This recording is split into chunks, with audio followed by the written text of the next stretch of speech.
haven't seen last week's video, which is part 1, go click the link that's about to pop up now and go watch that one, which will make this video make a whole lot more sense, I promise. Thank you. Also, I wanted to give you guys a bit of a heads up that I talk briefly about babies in this one, just in case. Bye.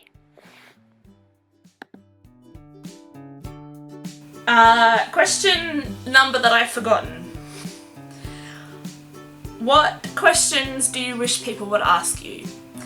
I'm a really disturbingly open person.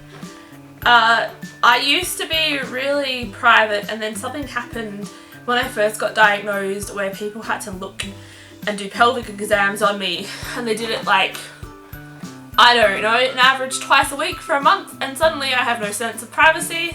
Like, I'm not gonna walk down the street and be like, hey everyone. Bad sound effect.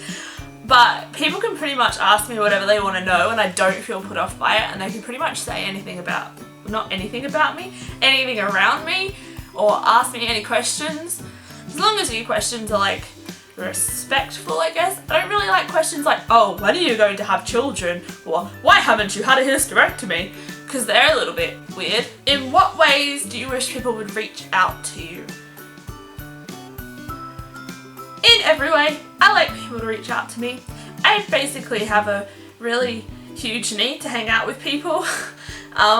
So I not only really like to hang out with people who are healthy, but I really like to hang out with people who are also chronically ill and have the same things as me and different things to me, or just have other illnesses and disabilities, or just generally human beings. If you are a human being and not a serial killer, you probably fit the bill of people I want to be friends with. Oh, what's next? What are some things people say to you that make you feel uncomfortable? Some people just make me feel uncomfortable. I don't really like questions that relate to life choices that much. For example, they're not really questions, but I don't like general statements that relate to my ability to bear children. I don't like things like, when are you going to have a kid? Or when are you going to get married? Because at this point in time, I don't want to do either. In the foreseeable future, I don't want to have a child. I may change my mind when I'm older, and that's up to me.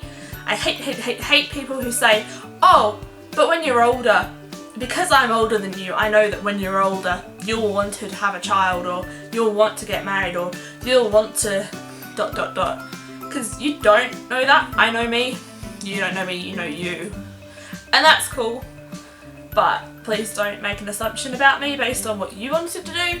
There are lots and lots of people who don't want to have children, same as lots of people who want to have children, and both are valid choices. And sometimes they aren't choices at all. Another comment people make to me that always makes me feel really frustrated is when they tell me to relax and take it day by day. Because I obviously don't have chronic illness. Because we have to plan things down to a T, mostly usually very, very, very far in advance. Because we have to plan, like, where is the toilet nearby, the place we are going, how are we going to manage our pain on the day, how are we getting there, how are we getting home, are we going to have enough sleep the night before, blah blah blah. We have to plan it so much in advance that to say just take it day by day is showing a blatant disregard for how we have to run our lives a little bit differently just to make them work. What is something someone has done for you that has been a blessing?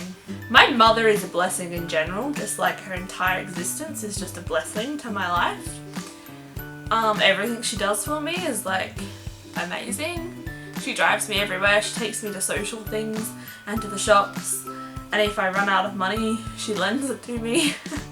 And if my animals need a vet, she will take them there, and if I'm sad, she will come and keep me company. But the one thing I can think of is when I was living in the city, I was living about an hour away from where she lived, and I was in tons of pain, and at the time I was living with my now ex-boyfriend, and I really needed to go to the hospital. Now you would think when you live with people they would take you to the hospital when you were having a medical emergency, but anyway, my mum drove an hour to come and pick me up and take me to the hospital, and then sat with me all night, and obviously not only that, but they gave me endone at the hospital, which makes me really cranky and also very out of it. So not only did she do this on a work night, but she put up with a cranky 3 a.m. me on endo yelling and ranting and raving at the front of the hospital about something that had made me angry. I can't even remember what it was. It was probably like a leaf or something. And she doesn't bring it up to this day to make fun of me for it or pick on me. She hasn't ever mentioned it since. And I remember it very vaguely. And I think that's pretty rad.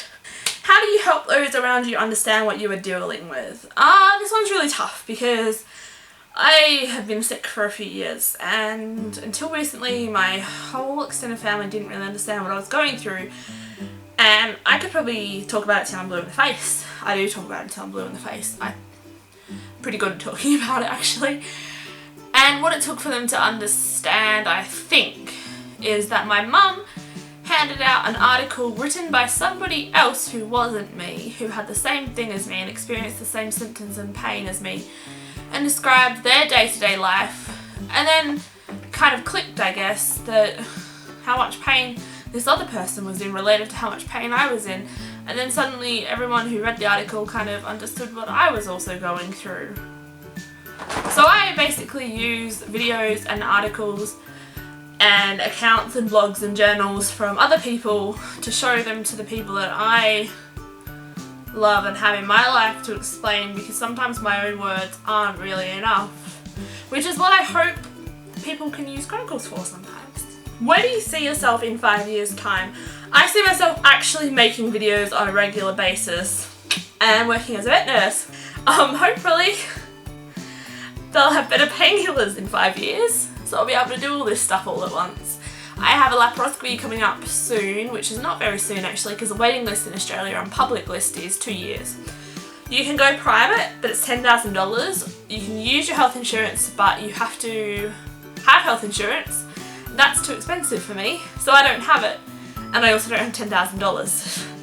So in 2 years or 3 years from now, I'll probably be having that surgery, and in 5 years from now, hopefully I'll be working as a vet nurse, making videos, and have a cat rescue happening on the background like I did a few years ago. What little things make your life easier? Little things? My cats, who are really scared, I'm sorry. My cats, my dog, my parents, my laptop, my Netflix, Victoria, and painkillers. You can go now. Why do you believe you have illness? Bad luck, high power, or something else? Bad genetics and a trigger. 4 other women, maybe more, in my family have... There's a cat hair on my face. They probably have that too. Have endometriosis. And there's fibromyalgia in my family as well. I believe probably that you have a bad gene for it. Like, I'm no doctor or scientist. I'm not even that clever. And that it's triggered by something else, or that it's triggered by chemicals, or I don't really know. But I don't think it's bad luck, or that I did something bad in a past life, or that karma's come to get me.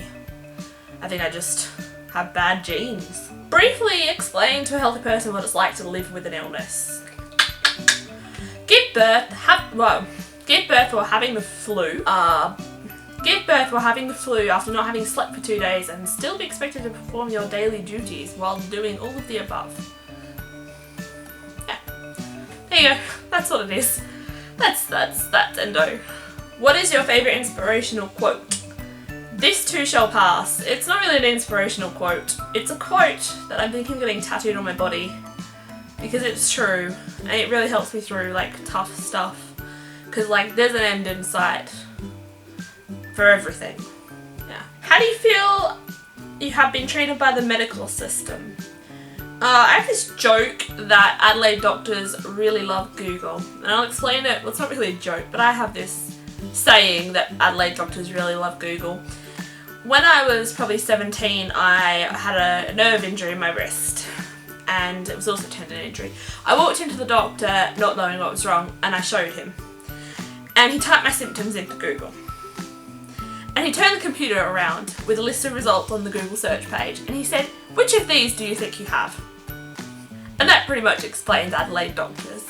What do you say to yourself when you need a pep talk? This too shall pass, your cats still love you, and there's peanut butter in the fridge. Name 5 things you've achieved despite your illness. I've gotten most of the way through my certificate in vet nursing. I've moved house 4 times. I have rescued 23 cats. I have lost count of this list. Okay, let's start again. I've gotten halfway through my certificate in vet nursing. I've rescued 23 cats. I've moved house 4 times. I've done a whole bunch of stuff on YouTube, and I have not thrown sharp objects at people yet. What has helped you cope with the day-to-day stress of your situation? Valium. So that's me. I'll be back in a little bit with probably more like educational videos and probably shorter videos too. Sorry about that. I like to talk about myself, and I would really like if you guys like make some responses so that I can get to know you too, because there's a ton of you out there and I want to be your friends. Please, please, please.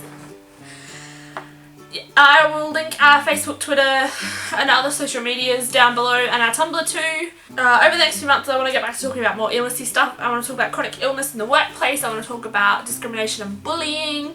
I want to talk about, what's on my list? The impact illnesses have on our lives, and I want to talk about the misconceptions that have to do with chronic illness, and I want to talk about a whole bunch of more light-hearted stuff as well, so that we all don't get really sad and depressed by this YouTube channel. I hope you guys will stay in touch over Twitter and Facebook and the YouTube comments as well, and obviously you are going to continue to like our videos and subscribe to our channel, because why the heck wouldn't you? Anyway, have a good week. I wish you many spoons. Farewell.